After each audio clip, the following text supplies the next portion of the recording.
Hello everyone, आज date है 22 जनवरी 2022 और इंडियन एक्सप्रेस न्यूज़पेपर एनालिसिस में आपका स्वागत है। इस वीडियो में हम इंडियन एक्सप्रेस न्यूज़पेपर की इंपॉर्टेंट न्यूज़ को एग्जाम के पॉइंट ऑफ व्यू से डिस्कस करेंगे।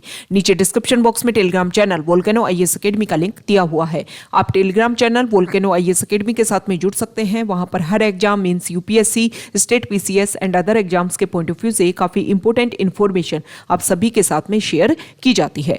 तो चलो स्टार्ट करते हैं। वीडियो को स्टार्ट करेंगे एक ज्योग्राफिकल मैप क्वेश्चन के साथ में। और आज आपका क्वेश्चन ये है कि टोंगा कंट्री को जाकर के आपको सबसे पहले मैप में व्यू करना है, फिर इससे रिलेटेड हर इंपॉर्टेंट फैक्ट्स को एंड इन्फॉर्मेशन को कमेंट बॉक्स में टाइप करना है। कल हमने आपसे क्वेश्चन पूछा था सोन रिवर से रिलेटेड, तो सोन रिवर को अगर हम मैप में व्यू करें तो सोन रिवर का ओरिजिन अमरकंटक हिल से होता है। उसके बाद में जाकर के सोन रिवर जो है वो गंगा रिवर की साउथ बैंक ट्रिब्यूटरी के रूप में पटना के पास में जाकर के गंगा रिवर में मर्ज हो जाती है। सोन रिवर जो है वो गंगा रिवर की second largest south bank tributary है। फर्स्ट नंबर पर आती है यमुना रिवर। जहां से सोन रिवर का ओरिजिन होता है अमरकंटक हिल से, वहां से एक तरफ ओरिजिन होता है सोन रिवर का और दूसरी तरफ ओरिजिनेट होती है यहीं से नर्मदा रिवर। नर्मदा रिवर जो है वो हमारे इंडिया की जो वेस्ट फ्लोइंग रिवर है उनमें से एक इंपॉर्टेंट रिवर के रूप में सिचुएटेड है। जब भी आप किसी रिवर को स्टडी करो, उसकी जो इंपॉर्टेंट ट्रिब्यूटरीज हैं उनका क्या ऑर्डर है, किस ऑर्डर में जाकर के वो मेन रिवर में मर्ज होती हैं और कौन सी लेफ्ट बैंक ट्रिब्यूटरीज है, कौन सी राइट बैंक ट्रिब्यूटरीज है, इन सभी के नेम आपको पता होना चाहिए। इंडियन एक्सप्रेस न्यूज़पेपर का अगर हम डिस्कशन करें तो सबसे फ्रंट पेज पर जो न्यूज़ है वो यहाँ देखिए अमर जवान ज्योति को लेकर के है। अमर जवान ज्योति की जो फ्लेम है उसको नेशनल वॉर मेमोरियल की फ्लेम में अब मर्ज कर दिया गया है। हमारी गवर्नमेंट का ये बोलना है कि देखो, सबसे पहले तो अमर जवान ज्योति को कंस्ट्रक्ट किया गया था 1972 में। 1971 में जब इंडिया ने बांग्लादेश को एज ए इंडिपेंडेंट कंट्री के रूप में एस्टेब्लिश करने में एक इम्पोर्टेंट रोल प्ले किया था, तो उसके बाद में 1972 में जो हमारा रिपब्लिक डे सेलिब्रेशन था उस टाइम अमर जवान ज्योति का इनॉग्रेशन किया गया था। और अब 2019 में नेशनल वॉर मेमोरियल बनाया गया, जिसमें पोस्ट इंडिपेंडेंस के बाद में हमारे इंडिया में जितने भी सोल्जर्स, जितने भी हमारे आर्मी के पर्सनल जो शहीद हुए हैं उन सभी के नेम इस नेशनल वॉर मेमोरियल में रखे गए हैं। इसमें यह बोला गया है कि दोनों का महत्व एक ही है, इंपोर्टेंस एक ही है, दोनों का रिजल्ट एक ही है कि पोस्ट इंडिपेंडेंस के बाद में जो भी काम किया गया उसके लिए ये चीजें कंस्ट्रक्ट की गई। तो क्यों ना कि दोनों जगह जो चीजें अलग अलग होती हैं उनको एक ही जगह मर्ज कर दिया जाए, और इसीलिए ये जो प्रोसीजर है इसको अपनाया गया है। गवर्नमेंट का ये मानना है। इसको लेकर के हालांकि जो अपोजिशन पार्टीज है उन्होंने काफी अपोज किया। जो आर्मी वेटरन्स है उन्होंने भी ये बोला कि ये प्रोसीजर नहीं होना चाहिए। कुछ लोग सपोर्ट में भी हैं, कुछ लोग अपोज में भी हैं। इसके अलावा गवर्नमेंट ने ये बोला है कि इस साल जो नेताजी सुभाष चंद्र बोस है उनकी 125 बर्थ एनिवर्सरी है, इसलिए नेताजी सुभाष चंद्र बोस का इंडिया गेट के ऊपर स्टैचू बनाया जाएगा। इसके अलावा गवर्नमेंट ने यह भी डिसाइड किया है कि नेताजी सुभाष चंद्र बोस की जो भी बर्थ एनिवर्सरी है उसको 23 जनवरी को पराक्रम दिवस के रूप में भी सेलिब्रेट किया जाएगा आज के बाद में। नेक्स्ट इंपोर्टेंट आर्टिकल है दिल्ली से रिलेटेड। दिल्ली में कोविड को गाइडेंस को लेकर के कुछ ईज करने की कोशिश की गई है। वहां पर जो प्राइवेट इंस्टीट्यूशंस हैं, प्राइवेट जो ऑफिसेज हैं, उनको 50% स्टाफ के साथ में ओपन करने की छूट दी गई है। इसके अलावा दिल्ली सरकार ने यह भी बोला कि जो भी मार्केट है उनको ओड एंड इवन बेसिस पर स्टार्ट कर दिया जाए। और इसके अलावा उन्होंने बोला कि जो वीकेंड जो कर्फ्यू है उसमें भी कुछ ईज किया जाए, लेकिन इन दो स्टेटमेंट को, जो मार्केट खोलने की ओड एंड इवन बेसिस पर और इसके अलावा जो वीकेंड कर्फ्यू में कुछ छूट देने की बात की, इसको लेकर के वहां के एलजी ने अप्रूवल नहीं दिया है। Next important article attorney general को लेकर के है। मुंबई बेस्ड एक एक्टिविस्ट ने, जो हमारे अटॉर्नी जनरल है के वेणुगोपाल, उनसे कंसेंट बोली, उनसे कंसेंट मांगी कि आप अपनी अनुमति दीजिए, आप अपना अप्रूवल दीजिए कि हरिद्वार में एक असेंबली जो है वो ऑर्गेनाइज होती है और उस असेंबली में कुछ स्टेटमेंट पास किए जाते हैं। इसके अलावा यहाँ पर यति नरसिंहानंद जो है उन्होंने कुछ ऐसे स्पीच दिए जिसकी वजह से जो हमारी सुप्रीम कोर्ट है उस अथॉरिटी को लोअर करने का उन्होंने अटेम्प्ट किया। इसके लिए उनके खिलाफ में जो क्रिमिनल कंटेम्प्ट ऑफ कोर्ट जो प्रोसीडिंग्स हैं वो स्टार्ट की जा सके, इसके लिए आप अपनी कंसेंट दीजिए। तो हमारे अटॉर्नी जनरल ने इसके लिए अपनी कंसेंट दे दी है। अटॉर्नी जनरल जो टर्म है वो हमारे लिए इंपॉर्टेंट हो जाती है प्रीलिम्स के पॉइंट ऑफ व्यू से भी, इसके अलावा मेंस के पॉइंट ऑफ व्यू से भी। ओके, अटॉर्नी जनरल जो है वो यूनियन एग्जीक्यूटिव का पार्ट होता है। इसके अलावा आर्टिकल 76 जो हमारे कॉन्स्टिट्यूशन का है वो अटॉर्नी जनरल से रिलेटेड बातें बताता है। अटॉर्नी जनरल को प्रेसिडेंट के द्वारा गवर्नमेंट की एडवाइस के ऊपर अपॉइंट किया जाता है। ओके, नेक्स्ट इंपोर्टेंट आर्टिकल जो है यहाँ पर हमारे नेबर कंट्री से रिलेटेड यहाँ पर इशू है। हमें पता है कि हमारा जो नॉर्थ ईस्ट वाला पार्ट है वो म्यांमार कंट्री के साथ में अपनी बॉर्डर शेयर करता है। अब यहाँ पर म्यांमार में हमें पता है कि लास्ट 1 फरवरी 2021 से जो यहाँ की आर्मी है उन्होंने कंप्लीट पावर अपने हाथ में ले ली। उससे पहले 5 साल तक यहाँ पर डेमोक्रेसी, पार्शियल डेमोक्रेसी रही। पार्शियल डेमोक्रेसी में यहाँ के लोगों ने देखा कि इंडिपेंडेंस होती क्या है, जो एक तरीके की फ्रीडम होती है, उसमें कौन कौन से पॉइंट्स के ऊपर वर्क किया जा सकता है। वहाँ की पॉपुलेशन का ये भी माना कि अगर पार्शियल डेमोक्रेसी में हम इतने फ्रीडम तरीके से अपनी लाइफ को जी सकते हैं तो क्यों ना कंप्लीट यहाँ पर डेमोक्रेसी लाने की कोशिश की जाए। दोबारा से जब इलेक्शन हुए तो यहाँ जो पार्टी ने चुनाव लड़ा उनको कंप्लीट मेजोरिटी देने की कोशिश की गई। इसी को लेकर के आर्मी को ये लगा कि हमारे आस पास में जो पावर है वो तो छिन जाएगी, स्नैच कर ली जाएगी, जो भी रूल्स एंड रेगुलेशंस हैं उनको डेमोक्रेसी के तरीके से चेंज कर दिए जाएंगे। इसलिए यहाँ की जो आर्मी है उन्होंने कंप्लीट पावर को अपने हाथ में ले लिया।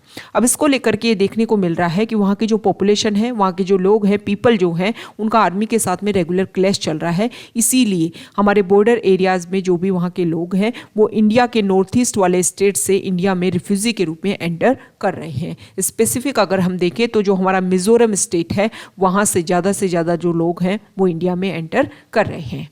नेक्स्ट इंपॉर्टेंट आर्टिकल यहाँ देखिए, देखो नेक्स्ट जो इम्पोर्टेंट आर्टिकल है वो यूट्यूब चैनल, यूट्यूब जो आपको पता है कि यूट्यूब के ऊपर कुछ वीडियो ऐसे सर्कुलेट हो रहे हैं जिनकी वजह से हमारे इंडिया में एंटी इंडिया ट्रस्ट जो है, एंटी इंडिया स्टेटमेंट जो है सर्कुलेट करने की कोशिश की जा रही है। तो हमारी इंफॉर्मेशन एंड ब्रॉडकास्टिंग जो मिनिस्ट्री है उन्होंने यूट्यूब को ये बोला है कि ऐसे 35 यूट्यूब चैनल हैं जिनको पाकिस्तान से और जिनका ओरिजिन पाकिस्तान से है, मतलब पाकिस्तान से उनको चलाया जा रहा है, लेकिन उनमें एंटी इंडिया कंटेंट जो है उनको सर्कुलेट किया जा रहा है। तो इसको लेकर के इंफॉर्मेशन एंड ब्रॉडकास्टिंग मिनिस्ट्री ने ऑर्डर दिया है कि इन 35 यूट्यूब चैनल्स को आप ब्लॉक कीजिए। ये सारा जो रेगुलेशन करने की कोशिश की जा रही है वो इंफॉर्मेशन टेक्नोलॉजी रूल्स 2021 के अंडर की जा रही है।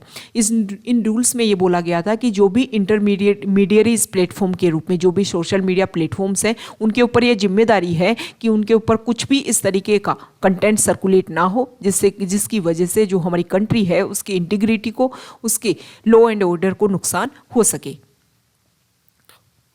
नेक्स्ट इंपॉर्टेंट आर्टिकल, यहाँ पर कल हमने देखा कि जो त्रिपुरा स्टेट है उन्होंने अपने 50 ईयर्स कंप्लीट कर लिए हैं एज ए कंप्लीट स्टेटहुड। तो इसको लेकर के त्रिपुरा को संबोधित करते हुए उन्होंने ये बोला कि त्रिपुरा जो स्टेट है वो हमारे इंडिया के लिए काफ़ी अपॉर्चुनिटी वाला स्टेट है। कनेक्टिविटी के पॉइंट ऑफ व्यू से अगर हम देखें तो इसके थ्रू जो हमारा नॉर्थ ईस्ट है उसको हम ईजिली कनेक्टिविटी दे सकते हैं। यहाँ पर जो लैंड है वो काफ़ी ज़्यादा अपॉर्चुनिटिस्टिक है। यहाँ पर कुछ ऐसे इनिशिएटिव स्टार्ट किए जा सकते हैं ताकि जो नॉर्थ ईस्ट वाला एरिया है उसको हम इंडिया का एज ए इंटीग्रल पार्ट बना सके। यहाँ पर जो हमारे प्राइम मिनिस्टर हैं उन्होंने सोमनाथ मंदिर में एक सर्किट हाउस का इनॉग्रेशन किया। तो उस टाइम में उन्होंने कुछ इंपॉर्टेंट बातें बोली। उन्होंने ये बोला कि प्रेजेंट टाइम में जो सेंट्रल में जो गवर्नमेंट है वो हमारी हिस्ट्री के कुछ ऐसे अनछुए पहलू जिनको कभी टच ही नहीं किया गया, हमारी जो पहले की गवर्नमेंट है उन सभी को ध्यान में रख करके हमने बहुत सारे ऐसे हमारे हिस्ट्री के जो इंपॉर्टेंट पार्ट्स हैं उनको सामने लाने की कोशिश की। जैसे कि उन्होंने बोला कि नेताजी सुभाष चंद्र बोस, जिनके बारे में ज़्यादा कभी ध्यान नहीं दिया गया, उनके जन्मदिन को हम पराक्रम दिवस के रूप में सेलिब्रेट करने वाले हैं। इसके अलावा उन्होंने बताया श्याम कृष्ण वर्मा जी, इसके अलावा उन्होंने बताया कि देखो एपीजे अब्दुल कलाम, जिन्होंने एक इम्पोर्टेंट रोल प्ले किया था हमारी कंट्री के जो भी वेपन डेवलपमेंट है या आर्मी के डेवलपमेंट के लिए। इस तरीके की उन्होंने टेक्नोलॉजी डेवलप की जो इंडिया के लिए काफ़ी ज़्यादा बेनिफिशियल है। तो उन सभी को हमने दोबारा से रीइंट्रोड्यूस, उनका रिनोवेशन, जो भी हमारे अनछुए पहलू हैं हिस्ट्री के, उन सभी को रिनोवेट करने के लिए उन सभी को मेन स्ट्रीम में लाने की कोशिश की है हमारी गवर्नमेंट ने।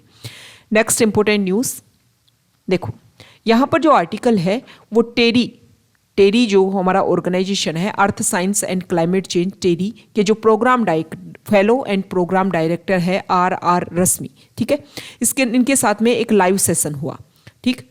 और जो लाइव सेशन है उस लाइव सेशन में बहुत सारे क्वेश्चंस किए गए। बहुत सारे क्वेश्चंस जो हैं उनके बेसिस पर ये कंक्लूजन निकालने की कोशिश की गई कि 2070 जो हमने टारगेट लिया है नेट जीरो एमिशन, उसको हम किस तरीके से अचीव करेंगे। सबसे पहले तो यहाँ पर COP26 की मीटिंग बताई गई है कि COP26 की जो अभी हाल फिलहाल में मीटिंग हुई लास्ट ईयर, उसमें क्या क्या इनिशिएटिव होने चाहिए थे और किन चीज़ों के ऊपर हमने काम नहीं किया गया है। सबसे पहले 2015 का जो पेरिस क्लाइमेट एग्रीमेंट है उसमें कुछ नेशनली डिटरमाइंड जो गोल्स हैं उनको सेट किया गया था।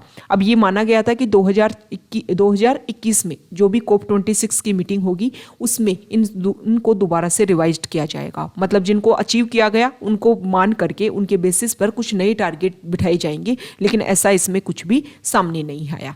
दूसरा ये बात मानी गई कि जो टेम्परेचर, जिस तरीके से हम ये मान रहे हैं कि 1.5 डिग्री सेल्सियस से ज़्यादा हम टेम्परेचर को इंक्रीज नहीं होने देंगे, लेकिन जिस तरीके से एमिशन हो रहा है उससे ये लगता है कि हम 1.5 डिग्री सेल्सियस जो है उस तक टारगेट को अचीव करने के लिए हम अपने आप को प्रिपेयर ही नहीं कर पा रहे हैं।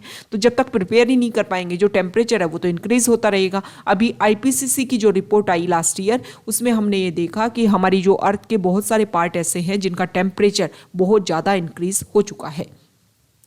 अब यहाँ पर इंडिया की बात की गई है कि इंडिया में जो व्हीकलर एमिशन है उसमें इंडिया का क्या शेयर है। देखो, इंडिया में जितना भी एमिशन होता है उसमें 40% जो एमिशन है वो व्हीकल की वजह से एमिशन हो रहा है, ठीक है। हालांकि इंडिया कोशिश कर रहा है कि इलेक्ट्रिक व्हीकल्स की तरफ अपने आप को ट्रांसफर कर सके, लेकिन ऐसा नहीं है कि अचानक रातों रात जो है वो इंडिया ट्रांसफर कर लेगा। इंडिया को पहले एक हाइब्रिड टेक्नोलॉजी के ऊपर वर्क करना होगा। इंडिया को बहुत सारे जो ऐसे अदर ऑप्शन हैं उनके ऊपर वर्क करना होगा, तभी जाकर के इंडिया जो है वो अपना ट्रांसफॉर्म जो है वो कर पाएगा। COP26 में इंडिया के क्या क्या टारगेट है आपको पता है। 2070 तक का हमने एक लार्जेस्ट टारगेट लिया है। इसके अलावा कुछ छोटे छोटे हमने टारगेट भी लिए हैं, जिसके बेसिस पर हम ये कह सकते हैं कि इंडिया कोशिश करेगा कि किस तरीके से अपने जो कमिटमेंट्स हैं उनको कंप्लीट कर पाए। ओके, अब यहाँ पर एक वर्ड बताया गया है कि बहुत सारी जो कंट्रीज हैं वो पहले फेजिंग आउट, कोयले को लेकर के फेजिंग आउट जो वर्ड था उसको हटा करके उन्होंने फेजिंग डाउन कोल वर्ड यूज़ करना स्टार्ट कर दिया गया है। इसका मतलब क्या है, हमें पता है कि कोल के ऊपर जो हमारी डिपेंडेंसी है वो बहुत ज़्यादा है। प्रेजेंट टाइम में भी एनर्जी प्रोडक्शन में 60% जो कंट्रीब्यूशन है वो कोल का है। तो इसके बेसिस पर आप ये तो नहीं बोल सकते कि कोल को हम बिल्कुल फेजिंग आउट कर देंगे। फेजिंग डाउन का ये मतलब है कि पहले मान लो अब 60% यूज़ किया जा रहा है एनर्जी प्रोडक्शन में, तो उसको घटा करके हम धीरे धीरे 20 to 30% ला सकते हैं। इससे भी हमें बहुत ज़्यादा बेनिफिट होने वाला है। तो यहाँ पर कंप्लीटली ये बताया गया है कि देखो, हर कंट्री के जो टारगेट हैं उनको सबसे पहले हम अचीव करेंगे, तभी जाकर के ग्लोबली लेवल पर जो टारगेट है उनको हम अचीव कर पाएंगे। दूसरा, जो भी रेजिलिएंट इंफ्रास्ट्रक्चर, रेजिलिएंट फंड बनाने की बात की गई थी कि मनी को ट्रांसफर किया जाएगा ऐसी कंट्री जहां पर ना तो टेक्नोलॉजी है ना मनी है कि वो किस तरीके से क्लाइमेट चेंज के लिए लड़ सकें। तो इसके लिए फंड बनाने की बात की गई थी कि मनी यहाँ पर ट्रांसफर किया जाएगा जो भी डेवलप्ड कंट्रीज है उनके थ्रू, और फिर उस मनी को ट्रांसफर किया जाएगा developing countries and poor countries में, ताकि वो कंट्रीज जो हैं वो अपना सस्टेनेबल डेवलपमेंट भी कर पाएं और सारे के सारे जो भी प्रॉब्लम्स हैं उनको सॉल्व भी कर पाएं। ओके, तो इस आर्टिकल में जो टेरी के राइटर हैं उन्होंने बोला कि इन सारे टारगेट्स को हम अचीव कर सकते हैं, बस हमें क्या करना है कि हमें टेक्नोलॉजी को ट्रांसफर करना है। जो फंड हमें चाहिए वो फंड अगर हमें मिले तो इन सारी जो भी प्रॉब्लमेटिक टारगेट्स हैं, जो भी हमारे टारगेट्स हैं उनको हम इजीली अचीव कर पाएंगे, वो हमारे लिए प्रॉब्लमेटिक क्रिएट नहीं होंगी। ओके, नेक्स्ट इंपॉर्टेंट न्यूज़ यहाँ देखिए, एडिटोरियल पेज पर यहाँ पर जो आर्टिकल है वो सबसे पहले अभी जो IAS सर्विसेज को लेकर के जो चेंज करने की बात की जा रही है सेंट्रल गवर्नमेंट ने, उसको लेकर के यहाँ पर आर्टिकल है।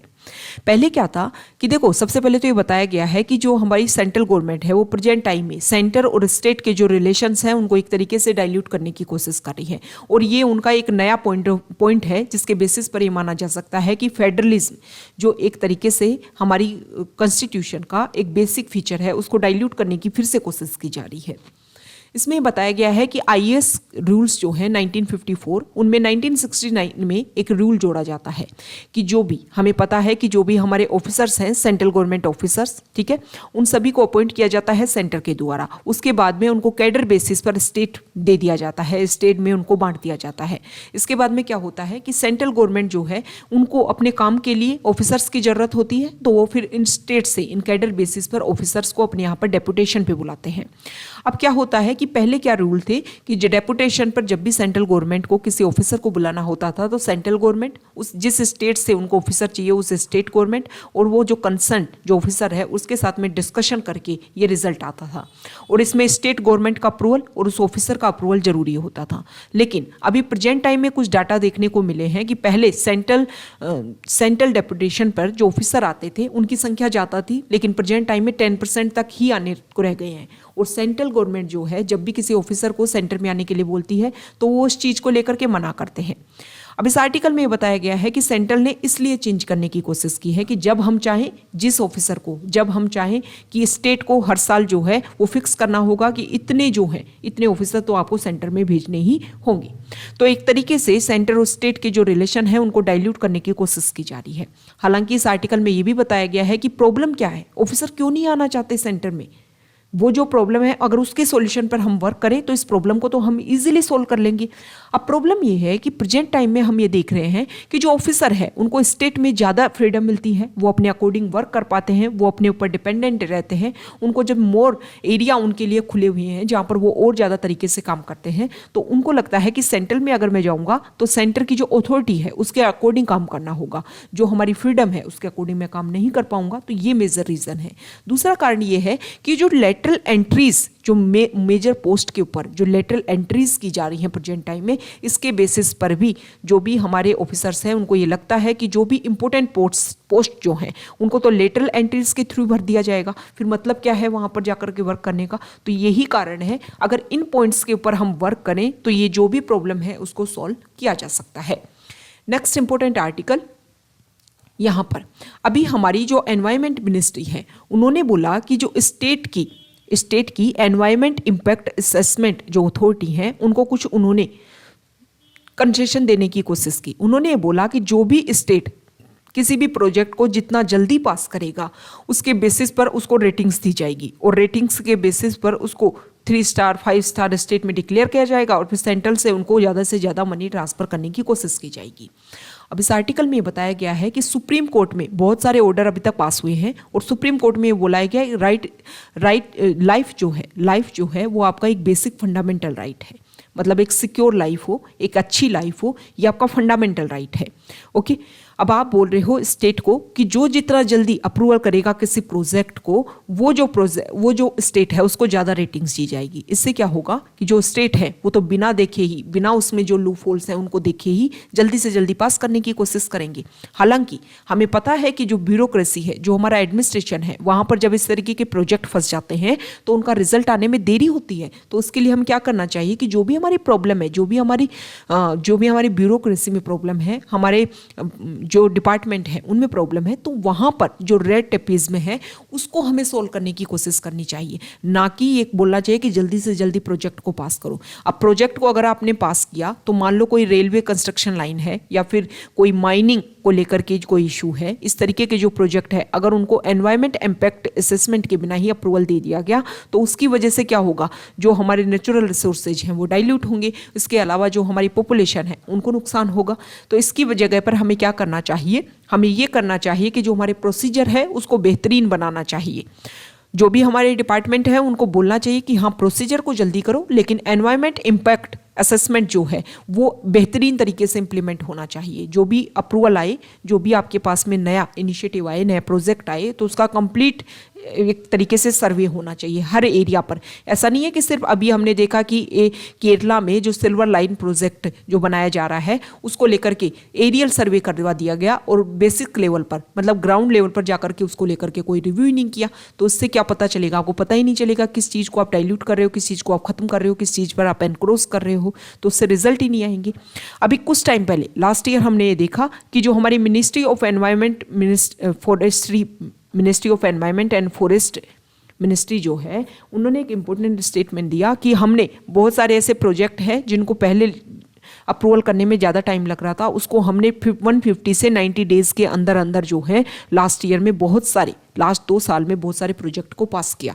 इससे क्या लगता है कि आपको अपनी जो स्पीड है उसको नहीं बढ़ाना है, आपकी स्पीड को, काम करने की स्पीड बढ़नी चाहिए। आपका जो प्रोजेक्ट को अप्रूवल देना है वो नहीं बढ़ाना है, उसको आप और ज़्यादा कठोर बनाइए। इतनी ज़्यादा स्ट्रिक्ट बनाइए कि बाद में जाकर को आपको क्लाइमेट चेंज को लेकर के मीटिंग ना करनी पड़े, ये ना करना पड़े कि अरे इतना फॉरेस्ट नष्ट हो गया, इतने जो हमारे मैंग्रोव्स है वो खत्म हो गए, इतना हमारा जो लेक्स हैं वो खत्म हो गई, हमारी रिवर पोल्यूटेड हो गई। ऐसा नहीं होना चाहिए। हमारा टेम्परेचर इंक्रीज हो गया, हमारे नेचुरल रिसोर्सेज खत्म हो गए, हमारी जो भी फॉसिल फ्यूल्स है वो खत्म हो गई। ऐसा अगर डिस्कशन करने के लिए आपको पहले ही अगर उसके ऊपर ज़्यादा फोकस कर लोगे तो इस तरीके के जो बाद में जो प्रॉब्लम्स है वो सामने नहीं आएंगी। ओके, नेक्स्ट इंपॉर्टेंट आर्टिकल ये है नेशनल वॉर मेमोरियल और जो भी अभी अमर जवान ज्योति की जो शिफ्टिंग की गई है उसको लेकर के। इसमें राइटर ये बोलते हैं कि देखो इसको पॉलिटिकल कंट्रोवर्सी बनाने की जरूरत नहीं है।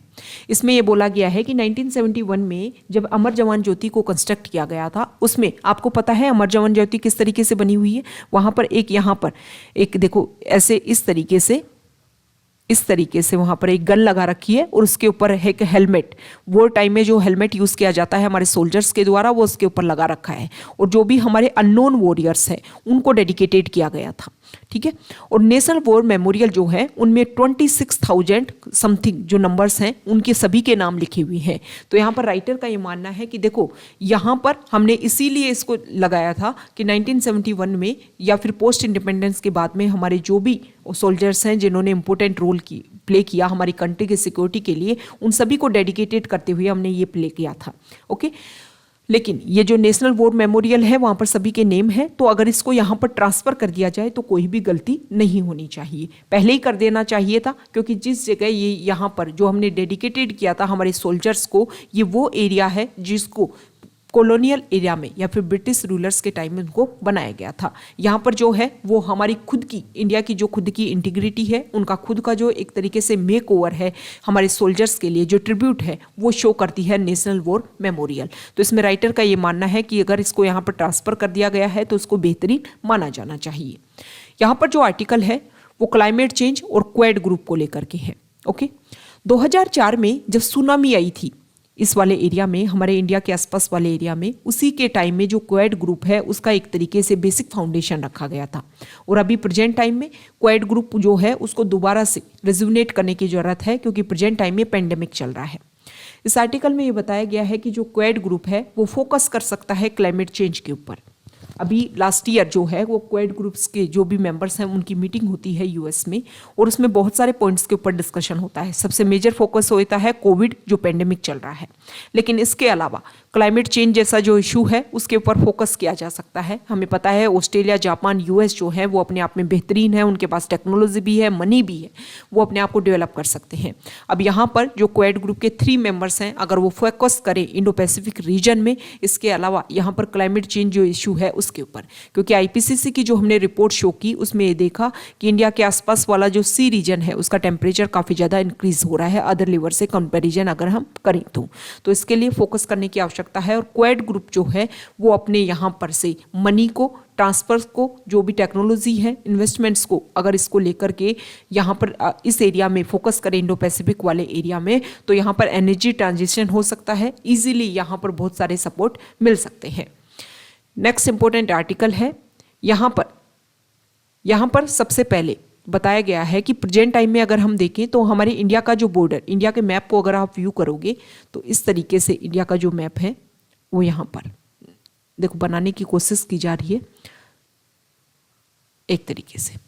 तो यहाँ पर जो हमारी वेस्टर्न बॉर्डर है, यहाँ पाकिस्तान के साथ में हमारा इशू चलता रहता है, और यहाँ पर अगर हम व्यू करें ये वाला जो रीजन है यहाँ से यहाँ तक, ये नेपाल और भूटान के बीच में आ गया, और बीच में जो सिक्किम वाला रीजन है वो वापस चाइना के साथ में, और यहाँ पर अरुणाचल प्रदेश वाला रीजन ये चाइना के साथ में, यहाँ पर रेगुलर क्लैश चलता रहता है। ठीक है, यहाँ पर पाकिस्तान, यहाँ पर चाइना, यहाँ पर नेपाल, यहाँ पर बीच में थोड़ा सा भूटान, और यहाँ पर बांग्लादेश, यहाँ पर म्यांमार, इनके साथ में तो हम बनाते हैं अपनी बॉर्डर मतलब लैंड बॉर्डर। और यहाँ पर अगर हम देखें तो यहाँ पर बहुत सारी कंट्रीज़ हैं जिनके साथ में हम शेयर करते हैं अपनी वाटर बॉर्डर, जिसमें श्रीलंका हो गया, यहाँ पर मालदीव आ गया, बहुत सारी जो कंट्रीज़ हैं इनके साथ में, यहाँ पर जो है वो बहुत सारी वेस्ट कंट्रीज़ आ गई, यहाँ पर अफ्रीकन कंट्रीज़ आ गई, इन सब के साथ में हम अपनी जो वाटर बॉर्डर जो है उसको शेयर करते हैं। यहाँ पर अलग अलग बता रखा है कि किस एरिया में क्या प्रॉब्लम है। अब देखो हमें पता है कि अदर एरिया में भी प्रॉब्लम नहीं है, लेकिन पाकिस्तान के साथ में और चाइना के साथ में रेगुलर क्लैश है। इसमें जो राइटर हैं उनका बोलना ये है कि हमारे यहाँ पर इंडिया के पास में अगर हम देखें तो इंडिया की जितनी भी बॉर्डर है उसमें से ज़्यादातर या तो लैंड एरिया, मतलब अदर कंट्रीज से अगर हम कंपैरिजन करें तो इंडिया की जो सिक्योरिटी इश्यूज है वो काफ़ी ज़्यादा है, क्योंकि इंडिया ऐसा कंट्री है जिसकी बहुत सारे कंट्रीज़ के साथ में अपनी बॉर्डर मेंटेन होती है। और तो उन सभी को मेंटेन करने के लिए इंडिया को बहुत ज़्यादा अपना यहाँ पर बहुत ज़्यादा एक्सपेंसेस करना पड़ता है, बहुत ज़्यादा सिक्योरिटी के ऊपर खर्चा करना पड़ता है। अब इस आर्टिकल में राइटर का ये बोलना है कि हम देखते हैं कि हमारे यहाँ पर अलग अलग तरीके की फोर्सेज है, आईटीबीपी है, आईटीबीपी है। इसके अलावा आईटीबीपी जो है वो यहाँ पर जो हमारा बॉर्डर है उसको शेयर करती है। ये बीएसएफ वाला जो बीएसएफ जो हमारी बॉर्डर जो फोर्सेज है वो पाकिस्तान के साथ में और बांग्लादेश के जो साथ में जो हमारी बॉर्डर है उसको शेयर करती है। यहाँ पर देखो एसएसबी है, सीमा सशस्त्र बल है, असम राइफल्स है। यहाँ पर ये अलग अलग तरीके बता रखे हैं कि इतनी हमारे यहाँ पर जो एसएसबी जो है वो नेपाल और भूटान के साथ में जो हमारी बॉर्डर है उसको सिक्योर करती है। आईटीबीपी जो है जो चाइना के साथ में हमारी बॉर्डर है उसको सिक्योर करती है। बीएसएफ जो है पाकिस्तान और बांग्लादेश के साथ में जो हमारी बॉर्डर है उसको सिक्योर करती है। सीएपीएफ और पैरामिलिट्री फोर्सेज जो हैं उनके पास में अलग अलग रिस्पॉन्सिबिलिटी है। तो राइटर का ये बोलना है कि अगर हम अदर कंट्रीज से कंपैरिजन करें, जैसे कि यहाँ पर बता रखा है कि ईरान में एक बॉर्डर है, बॉर्डर को मेंटेन करने के लिए एक फोर्स है, बॉर्डर गार्ड कमांड। इटली में भी एक है, बॉर्डर पुलिस सर्विस। रशिया में भी एक है, बॉर्डर गार्ड सर्विस। यूएस में भी एक है, हालांकि होमलैंड सिक्योरिटी का वहाँ पर जिम्मा है। इसके अलावा क्लोजर हमारे बिल्कुल पास में चाइना जो है उसकी बात करें तो वहाँ पर पीपल आर्म्ड फोर्स है। पाकिस्तान की अगर हम बात करें तो फ्रंटियर कोप्स है, वेस्टर्न बॉर्डर के लिए, और रेंजर्स जो है वो इंडो पाक बॉर्डर के लिए। मतलब ज़्यादातर कंट्री अगर हम देखें तो वहाँ पर एक आर्मी है, उसी आर्मी में अलग अलग पर्सपेक्टिव के बेसिस पर उनको अलग अलग काम के लिए ट्रेन किया जाता है। उनकी ट्रेनिंग जो है वो अलग अलग बेसिस पर की जाती है। इसीलिए इंडिया में क्या करना चाहिए कि हमारी जो भी बॉर्डर सिक्योरिटी फोर्सेज हैं उनको हमें मर्ज करना चाहिए और फिर अलग अलग काम के लिए उनकी जो ट्रेनिंग है वो अलग अलग होनी चाहिए। इस आर्टिकल में ये बोला गया है कि जो हमारी पैरामिलिट्री फोर्स है वो मिनिस्ट्री ऑफ डिफेंस के अंडर आनी चाहिए और ऑपरेशन जो है वो लास्ट में फाइनल आर्मी के अंडर होना चाहिए। यहाँ पर जो एक बॉर्डर फोर्स बनाई जाए उसका नाम नेशनल बॉर्डर गार्ड के नाम से उसको रखा जा सकता है। उसी से रिलेटेड ये आर्टिकल है। इसका ये मानना है कि हम मानते हैं कि हमारे इंडिया में बहुत सारे इशू हैं, इसीलिए ये बहुत सारी फोर्सेस बनाई गई हैं। इन फोर्सेस के बेसिस पर हम ये देखते हैं कि इनमें आपस में जो कोऑपरेशन है उसकी वजह कमी होती है, क्योंकि जब एक तो काम जो है वो वन सेंट्रिक हो, मतलब वन सेंटर हो, उसकी अदर ब्रांचेज हो, तो लास्ट में सेंटर एक होता है तो सभी चीज़ें यहाँ पर मर्ज हो जाती हैं। लेकिन यहाँ पर जो फोर्सेज हैं वो बिल्कुल डिफ्रेंशिएट है, उनके बीच में जो कोऑपरेशन है वो बिल्कुल कमी है। तो कोऑपरेशन को अगर हमें बढ़ाना है तो वन सेंट्रिक गार्ड यहाँ पर बॉर्डर गार्ड बनाना पड़ेगा, जिससे क्या होगा कि इंडिया को जो भी बॉर्डर्स को लेकर के जो गार्डिंग की प्रॉब्लम है उसको सॉल्व किया जा सकता है। हालांकि जो हमारा जो कोस्टल एरिया है वहाँ पर गार्ड करने के लिए कोस्टल गार्ड जो है वो वन आर्मी या फिर वन जो फोर्स है वहाँ पर अप्लाई की गई है। तो ये तो इंडिया के बीच में इंटीग्रिटी है कि कोस्टल एरिया को हमने वहाँ पर वन फोर्स अप्लाई की है, लेकिन हमारे जो बॉर्डर एरिया है, लैंड एरिया जो है, उसको सिक्योर करने के लिए हमने अलग अलग जो आर्मी उनको डेवलप की है। नेक्स्ट इंपॉर्टेंट आर्टिकल, यहाँ पर इंडिया जो है वो अफगानिस्तान को कुछ वीट ट्रांसफ़र करना चाहता था। इसके लिए इंडिया चाहता था कि पाकिस्तान का जो लैंड रूट है उसका यूज़ किया जाए। लास्ट ईयर इंडिया ने ये अप्रूवल मांगा था पाकिस्तान से। अब पाकिस्तान ने अप्रूवल दिया है और इंडिया की रिप्लाई की वो वेट कर रहा है कि अफगानिस्तान को एड जो है वो किस तरीके से पहुँचाई जाए। यहाँ पर एक IPS ऑफिसर, यहाँ पर देखो आफ्ताब अहमद खान एक IPS ऑफिसर थे महाराष्ट्र कैडर के, उनकी डेथ हो गई है। ऐसा बोलते हैं कि इंडिया में जो एंटी टेररिज्म स्क्वाड है स्टेट में शुरुआत करने की जो सबसे पहले शुरुआत थी वो उन्होंने ही की थी। 1991 में shoot out at Lokhandwala gangsters को लेकर के जो शूट आउट किया था उसकी वजह से काफ़ी ज़्यादा उनका जो नाम है वो काफ़ी ज़्यादा सर्च में आया था। ऐसे बोलते हैं कि इसके बाद में उनके खिलाफ इन्वेस्टिगेशन भी किया गया था और इनके ये जो शूट आउट एट लोखंडवाला है इसी से इंस्पायर्ड हुई थी Bollywood movie shoot out at Lokhandwala. आपने देखी होगी ये मूवी, और ये जो है वो एक रियलिटी बेसिस मूवी थी। इसमें ये इस तरीके का इंसिडेंट 1991 में होता है। नेक्स्ट इंपॉर्टेंट न्यूज़, हाँ यहाँ पर जो देखो जो इन्होंने ये जो forces anti terrorism squad forces बनाने की जो कोशिश की थी वो इनका कारण ये था कि फिलाडेल्फिया और लॉस एंजलिस जो पुलिस है वो इसी तरीके की special weapons and tactical team मतलब स्वैट टीम वहाँ पर बना रखी है। तो इसी तरीके की ATS, एंटी टेररिज्म स्क्वाड बनाने की यहाँ पर उन्होंने कोशिश की थी ताकि टेररिज्म जो एक्टिविटीज़ हैं उनको रोका जा सके। यहाँ पर जो आर्टिकल है जो हमने फ्रंट पेज पर न्यूज़ डिस्कस किया, जो देखो नेशनल वॉर मेमोरियल और जो अमर जवान ज्योति की जो फ्लेम है उनको मर्ज करने की जो बात हुई, उसी को लेकर के यहाँ पर आर्टिकल है। इसमें राइटर ये बोलते हैं कि सेंट्रल विस्टा प्रोजेक्ट के अंदर हमने ये डिसाइड किया है हमारी गवर्नमेंट ने कि अमर जवान ज्योति की जो फ्लेम है उसको नेशनल वॉर मेमोरियल में मर्ज कर दिया जाए। इसके अलावा इंडिया गेट का जो कैनोपी है, ग्रैंड कैनोपी, उसके अंदर नेताजी सुभाष चंद्र बोस के जो स्टैचू है उसको बनाया दिया जाए।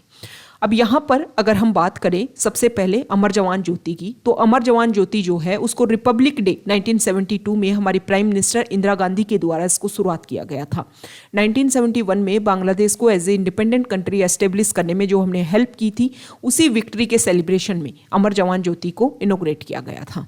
ओके, अब यहाँ पर हमें पता है कि रेगुलर यहाँ पर एक फ्लेम रेगुलर जलती रहती है। स्पेशल डेज पर यहाँ पर 4 अर्न है, उन सभी में फ्लेम जलती है, लेकिन नॉर्मल डेज में एक जो अर्न है वो हमेशा यहाँ पर जलता रहता था और उसमें जो लिक्विफाइड LPG जो गैस है उसका यूज किया जाता था।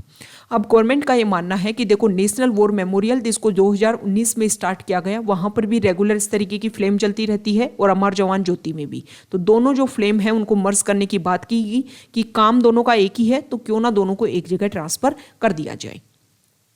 अब इंडिया गेट को क्यों चुना गया? देखो इंडिया गेट को सर एडविन लुटियंस जो है उनके द्वारा इसको डिजाइन किया गया था और इसका इनॉग्रेशन किया गया था लॉर्ड इरविन के द्वारा, जो उस टाइम 1931 में इंडिया के वाइसराय थे। इसमें जो फर्स्ट वर्ल्ड वॉर और इसके अलावा इंडो अफगान वॉर जो थी उसमें जो भी हमारे आर्मी के जो सोल्जर शहीद हुए थे उन सभी के नाम इंडिया गेट के ऊपर लिखवाए गए थे। इसमें कुछ ब्रिटिश आर्मी के जो ऑफिसर्स थे उनके भी नाम इसमें रखे गए हैं। गवर्नमेंट का ये मानना है कि इस फ्लेम को ट्रांसफर करने का उन्होंने यही कारण बताया है कि देखो नेशनल वॉर मेमोरियल 2019 में जब हमने शुरुआत की तो उसमें जो है उन सारे ऑफिसर्स के नाम रखे गए हैं, उन सारे सोल्जर्स के नाम हमने लिख दिए गए हैं जो 1971 में वॉर में भी जिन्होंने पार्टिसिपेट किया था, 1965 की वॉर में भी जिन्होंने पार्टिसिपेट किया, 1962 की वॉर में भी जिन्होंने पार्टिसिपेट किया, 1947 मतलब पोस्ट इंडिपेंडेंस के बाद में जो भी वॉर हुई, जो भी स्पेशल ऐसे ऑपरेशन जिनमें पार्टिसिपेशन किया हमारे सोल्जर्स ने, उन सभी का नाम इस नेशनल वॉर मेमोरियल में लिख दिया गया है। तो जब दोनों का मोटिव एक है तो इसीलिए ट्रांसफर करने की कोशिश की गई है। नेशनल वॉर मेमोरियल की अगर हम बात करें तो ये जो नेशनल वॉर मेमोरियल है वो इंडिया गेट के पास में ही, उससे 400 मीटर की दूरी पर ही इसको बनाया गया है। इसमें ये जो नेशनल वॉर मेमोरियल है इसको डिजाइन इस तरीके से किया गया है कि इसमें 4 कंसेंट्रिक सर्किल हैं, जिसमें फर्स्ट है रक्षा चक्र, सर्किल ऑफ प्रोटेक्शन। इसमें जो रो ऑफ ट्रीज लगा करके इसको मार्किंग करने की कोशिश की गई है। उसके बाद में अगर हम बात करें Tyag Chakra, circle of sacrifice, जो of circular concentric walls of honour with granite tablets for each soldier who has died for the country. उसके बाद में आता है Veerta Chakra, circle of bravery which has a covered gallery with 6 bronze crafted murals depicting the battles and action of Indian armed forces. ठीक है, पहले जो circle है उसमें पेड़ों के थ्रू उसको बनाया गया है, दूसरे में ग्रेनाइट के थ्रू सारे सोल्जर्स के नाम लिखे गए हैं, तीसरा जो चक्र है उसमें लिखा गया है कि हमारे इंडिया ने कौन कौन से जो अभी तक बैटल्स लड़ी हैं और इंडिया ने कौन कौन से काम किए हैं, एक्शन किए हैं। और लास्ट है अमर चक्र। अमर चक्र है सर्किल ऑफ इमोर्टेलिटी और यहाँ पर जो इटर्नल फ्लेम है वो जलती रहती है। इस तरीके से इसको बनाया गया है। तो जब भी आप दिल्ली विजिट करो आपको नेशनल वॉर मेमोरियल को देखना चाहिए कि हम जो इंडिपेंडेंस गेन कर रहे हैं, हम जो फ्रीडम एंजॉय कर रहे हैं, उसको लेकर के कितने लोगों ने अपनी जान को न्यौछावर किया है, सेक्रीफाइस की है अपनी लाइफ, तब जाकर के हमें ये जो फ्रीडम है वो मिल पा रही है। ओके, इससे क्या होगा, हमारी जो ड्यूटी है वो इस तरीके से बनेगी कि हम हमारी कंट्री को डेवलप करने में आगे लेकर के जाएंगे। जब भी आपको कुछ भी ऐसा लगे ना, देखो मोटिवेशन की, आपको जब भी लगे कि मोटिवेशन की कमी आ रही है, जब भी आप ऐसी जगह पर विजिट किया करो जिन्होंने हमारी कंट्री के लिए सेक्रीफाइस किया है, तो हमें लगेगा कि हाँ, हमारी जो लाइफ जो है वो भी एक वैल्यूएबल है और हम भी अपनी कंट्री के लिए बहुत कुछ कर सकते हैं। ओके, जरूरी नहीं है कि हर चीज़ में आप कंट्री के लिए ये बोला जाए कि आर्मी में जाकर के शहीद होना ही हम अपने को माने कि हमें भी आर्मी में जाना है। बहुत सारे तरीके हैं, आप अपने लेवल पर भी, बहुत सारे कैंडिडेट्स ये बोलेंगे कि हम तो आर्मी में सिलेक्ट ही नहीं हो पाए, हम कंट्री के लिए कैसे कुछ कर सकते हैं। आप अपने लेवल पर, अपनी लाइफ के बेसिस पर, अपने आसपास पास में कुछ ऐसे इम्प्रूवमेंट करके भी आप बहुत सारे चेंजेस कर सकते हो, जिससे हमारी जो कंट्री है वो डेवलपिंग से डेवलप्ड कंट्री बनने में जिसको ज़्यादा टाइम नहीं लगेगा। हमारे पास इतना यूथ है, अगर उसको हम पॉजिटिवली यूज़ करें तो वो इंडिया के लिए एक बहुत ही ज़्यादा जो डेमोग्राफिक डिविडेंड है वो इंडिया के लिए काफ़ी ज़्यादा बेनिफिशियल एंड प्रॉफिट देने वाला हो सकता है। लेकिन अगर उसको सदे हुए तरीके से हमने मैनेज नहीं किया तो वो इंडिया के लिए एक डेमोग्राफिक डिजास्टर के रूप में भी चेंज हो सकता है। नेक्स्ट इंपॉर्टेंट आर्टिकल, हमारी गवर्नमेंट ने ये डिसाइड किया है कि नेताजी सुभाष चंद्र बोस का जो स्टेचू है उसको, जो इंडिया गेट की कैनोपी है, ग्रैंड कैनोपी, वहां पर इसको स्टेचू बनाया जाएगा। यहाँ पर सबसे पहले जॉर्ज फिफ्थ जो हैं उनको सबसे पहले यहाँ पर उनका स्टेचू बनाया गया था, लेकिन 1943 के टाइम में क्विट इंडिया मूवमेंट के टाइम में कुछ एक्टिविस्ट ने उस जो स्टेचू है उसको तोड़ दिया और उसमें कुछ प्रॉब्लम क्रिएट कर दी, जिसकी वजह से बाद में ये जो जॉर्ज फिफ्थ का जो स्टेचू है उसको जैसे ही इंडिया ने इंडिपेंडेंस गेन की उसको कोरोनेशन जो पार्क है उसमें शिफ्ट कर दिया गया 1968 में। कोरोनेशन पार्क वो जगह है जहाँ पर दिल्ली दरबार आयोजित किया जाता था, जैसे कि 1877 में जो क्वीन विक्टोरिया जो है वो एम्प्रेस ऑफ इंडिया के रूप में उनको प्रोक्लेमेशन किया गया था, तो दिल्ली दरबार आयोजित किया गया था। 1903 में किंग एडवर्ड सेवंथ ने जब एक्सेशन किया था थ्रोन को तब आयोजित किया गया था। 1911 में किंग जॉर्ज फिफ्थ जो है वो एम्परर ऑफ इंडिया बने थे, तब इसको आयोजित करवाया गया था दिल्ली दरबार को। तो उस कोरोनेशन पार्क में बाद में जॉर्ज फिफ्थ जो है उनके स्टेचू को वहाँ शिफ्ट कर दिया गया था। जॉर्ज फिफ्थ के स्टेचू को बनाया गया था सबसे पहले इंडिया गेट के कैनोपी में।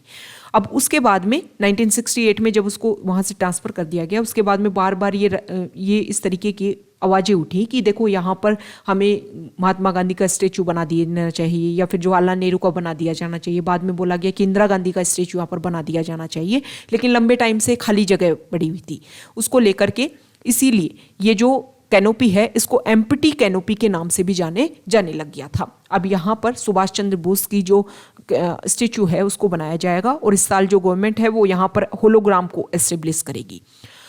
गवर्नमेंट ने ये डिसाइड किया है कि रिपब्लिक डे सेलिब्रेशन जो है वो 24 जनवरी से स्टार्ट ना होकर के 23 जनवरी से हुआ करेगा। इस दिन जो हमारे सुभाष चंद्र बोस जी की जो बर्थ एनिवर्सरी है वो आती है। इसके अलावा उनके जो बर्थ एनिवर्सरी है उसको सेलिब्रेट किया जाएगा एज ए पराक्रम दिवस के रूप में। ओके, हमें पता है कि ये जो म्यूजियम सुभाष चंद्र बोस जी का जो म्यूजियम है उसको रेड फोर्ट में और विक्टोरिया मेमोरियल कोलकाता वहाँ पर भी उनके म्यूजियम में इस तरीके के स्टेचू उनके एस्टेब्लिश किए जाएंगे। इसके अलावा होलोग्राम हम पहले ही डिसाइड कर चुके हैं कि छोटी सी पिक्चर लगाई जाती है, उसको जब उसके ऊपर लाइट डाली जाती है तो वो काफ़ी ज़्यादा एनलाइटन हो जाती है, उसी को बोला जाता है होलोग्राम। नेक्स्ट न्यूज है यहाँ पर पेंगोंग सो लेक को लेकर के। पेंगोंग सो लेक, पहले तो हम इंडिया का मैप आप यहाँ पर ये वाला जो एरिया है यहाँ पर हमारा आता है लद्दाख यूटी। लद्दाख यूटी जो है वहाँ पर है पेंगोंग सो लेक। पेंगोंग सो लेक का कुछ पार्ट जो है वो लद्दाख यूटी में है और उसका जो ज़्यादातर पार्ट है वो चाइना के अंडर है। ओके, तो यहाँ पर इस पेंगोंग सो लेक को लेकर के इशू है। अभी चाइना ने यहाँ पर एक ब्रिज बनाने की कोशिश की है। देखो इस तरीके से मान लो ये जो पेंगोंग सो लेक इस तरीके से स्प्रेड है, तो यहाँ का वो एरिया जो बिल्कुल पास है, नॉर्थ बैंक और साउथ बैंक बिल्कुल पास है, उस एरिया में ब्रिज बनाने की कोशिश की है। हालांकि इसको लेकर के प्रॉब्लम है कि 1958 के टाइम से ये जो एरिया है वो चाइना के अंडर है, लेकिन इंडिया इसके ऊपर क्लेम करता है कि ये मेरा एरिया है। ओके, तो वहाँ पर ये ब्रिज बनाने की कोशिश की जा रही है चाइना को। चाइना का ब्रिज बनाने का कारण ये है कि 2020 में हमने कन्फ्लिक्ट देखा था पेंगोंग सो लेकर के, और इंडिया ने अपनी आर्मी को, जब चाइना ने यहाँ पर अपने एरिया को ज़्यादा कैप्चर करने की कोशिश की पेंगोंग सो लेक में, तो इंडिया ने अपनी आर्मी को यहाँ पर साउथ बैंक में डिप्लॉय कर दिया, जहाँ पर काफ़ी हिली रीजन है, ताकि यहाँ से चाइना की जो आर्मी है उसको ईजिली काउंटर किया जा सके। अब इसको लेकर के क्या प्रॉब्लम हुई, चाइना को लगा कि दोबारा से अगर वॉर होती है तो इंडिया तो फिर से इस एरिया को गेन करेगा, इसलिए चाइना ने यहाँ पर ब्रिज बनाने की कोशिश की है ताकि north bank to south bank Pangong Tso lake में इजीली रीच बनाई जा सके। पहले यहाँ पर साउथ बैंक पर पहुँचने के लिए इस तरह ज़्यादा टाइम लगता था, लेकिन अब ब्रिज का यूज़ करते हुए काफ़ी कम टाइम यहाँ पर लगेगा। अब ये पहली एक्टिविटी नहीं है, चाइना जो है वो अपने बॉर्डर एरिया में काफ़ी काम कर रही है। चाइना जो है वो अरुणाचल प्रदेश वाले एरिया में, या फिर हम देखें जो लद्दाख के आसपास जो तिब्बत वाला एरिया है वहाँ पर कुछ विलेजेस एस्टेब्लिश कर रही है। ओके, विलेजेस एस्टेब्लिश कर करके वो अपनी जो पॉलिसी है उसको इम्प्लीमेंट करने की कोशिश कर रही है, ताकि चाइना इंडिया के साथ में कभी भी कन्फ्लिक्ट हो तो उनको अदर तरीके से, एक तरीके से उनको अपने काउंटर करने की कोशिश वो कर सके। ओके, नेक्स्ट इंपॉर्टेंट न्यूज़ है, यूएस और रशिया के बीच में डिस्कशन हुआ ताकि यूक्रेन और रशिया के बीच में वॉर ना हो सके। रशिया का ये बोलना है कि नाटो ऑर्गेनाइजेशन मींस रशिया जो यूएस जो है वो ये लिख करके दे कि यूक्रेन को आप नाटो ऑर्गेनाइजेशन का मेंबर नहीं बनाओगे और नाटो ऑर्गेनाइजेशन को आप इतना एक्सपेंड नहीं करोगे। हालांकि यूएस की तरफ से इस तरीके का कोई भी रिटर्न उन्होंने कंसेंट नहीं दी है। इसके बेसिस पर यह लगता है कि हालांकि जो भी डिस्कशन है वो रेगुलर चलता रहेगा, लेकिन वॉर होगा या नहीं होगा इसके ऊपर कोई भी डिस्कशन, कोई भी रिजल्ट सामने नहीं आया है। यहाँ पर जो आर्टिकल है वो ओमिक्रॉन केसेस को लेकर के हैं। यहाँ पर जो पिक्चर है वो किरीबाती जो आइलैंड कंट्री है उसके बारे में बता रखा है कि ओमिक्रॉन जो है वो आइलैंड नेशंस तक भी पहुँच चुका है।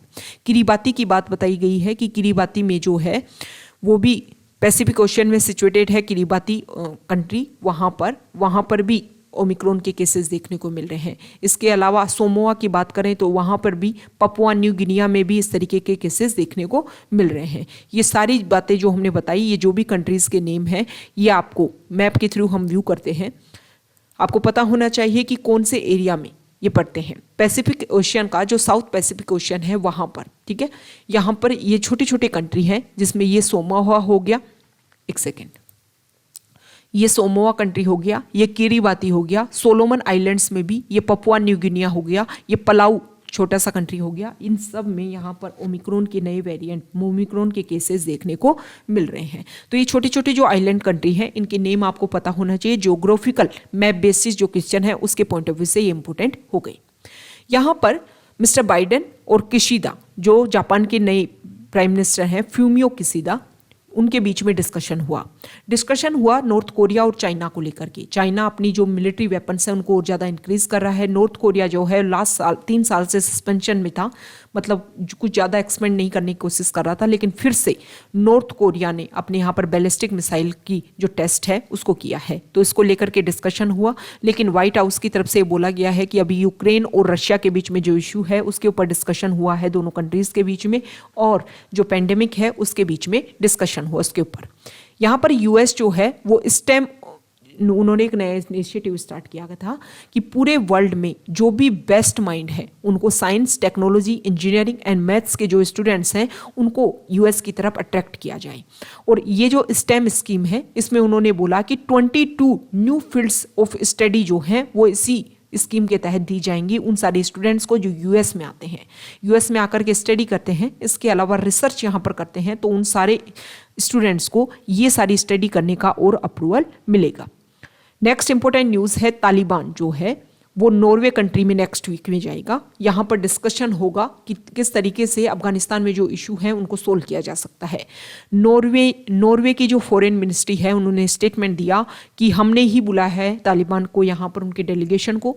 हालांकि अभी ये क्लियर नहीं हुआ है कि यहाँ पर और कौन कौन सी कंट्री जाएंगी, लेकिन इसमें उन्होंने बोला कि अफगानिस्तान में जो भी इशू चल रहे हैं उनको लेकर के हमें लग रहा था कि गलत हो रहा है, वहाँ पर जो भी राइट्स हैं लोगों के वो सेव होने चाहिए, और इसी के लिए हमने ही वहाँ के जो तालिबान हैं, जो भी उनकी डेलीगेशन है, उनको हमने ही यहाँ पर अपॉइंट या फिर इन्वाइट किया है।